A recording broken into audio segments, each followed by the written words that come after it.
We have more local coverage now from Providence, where the debate continues tonight over a Christopher Columbus statue once again vandalized over the weekend.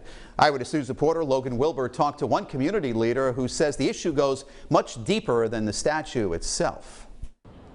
Monuments, memorials, and statues are all over this country, some with a more troubled history than others. Recently, some of those statues have been removed while others are vandalized. And while we wait for decisions to be made on the future of these statues, one man is calling for more honest dialogue rather than their removal. Elmwood's Christopher Columbus statue is once again the target of vandalism, and once again, the statue's future is the topic of debate. It was years ago when some people called for an end to Columbus Day and what they called the celebration of genocide.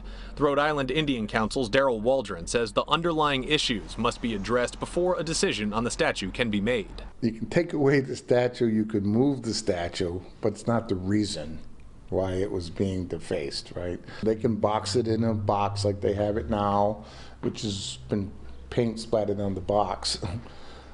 But they're not going to shut down the reason it's being attacked. Mr. Waldron said neither the protective box nor the removal of the Columbus statue will address the painful past or present for Native Americans. Native Americans are the most persecuted and killed by cops in this country, although it never makes the news.